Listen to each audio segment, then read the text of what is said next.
नमस्कार मित्रांनो, तुम्हा सर्वांचे आमच्या या YouTube चॅनलमध्ये स्वागत आहे। आणि आजपासून आपण बघणार आहोत हाऊ टू मेक सेंटेन्स। पण त्या अगोदर आपण काही बेसिक गोष्टी शिकूया। तर आपला डे फर्स्ट आहे आणि डे फर्स्ट मध्ये आपण बेसिक गोष्टी शिकणार आहोत।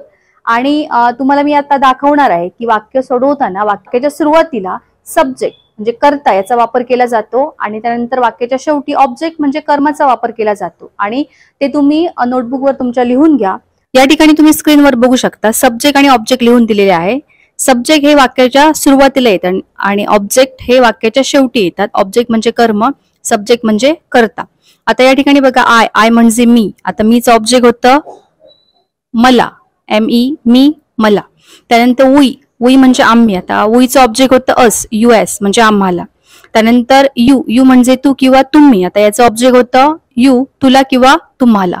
त्यानंतर ही म्हणजे तो किंवा त्याने आणि याचं ऑब्जेक्ट होतं हिम म्हणजे त्याला। त्यानंतर शी म्हणजे ती किंवा तिने आणि याचं ऑब्जेक्ट होतं हर म्हणजे तिला। त्यानंतर दे म्हणजे ते। आता याचं ऑब्जेक्ट होतं देम म्हणजे त्यांना। हे सर्व तुम्ही तुमच्या नोटबुक मध्ये लिहून घ्या आणि व्यवस्थितपणे लर्न करा, म्हणजे जेणेकरून आपण पुढे वाक्य बघणार आहोत, वाक्यांचं ट्रान्सलेशन बघणार आहोत, त्यावेळी तुम्हाला समजणार आहे यांचा वापर कुठे करायचा आहे ते। बघा तुमच्या ब्लॅकबोर्डवर जो चार्ट दिसतो तो तुम्ही तुमच्या नोटबुकवर लिहून घ्या। जसं आपण वाक्य सॉल्व्ह करत जाऊ तसं तुम्हाला समजणार आहे। ज्यावेळी सब्जेक्ट आय असेल त्यावेळी आयला टू डू आणि टू बी वर्ब काय वापरली जातात।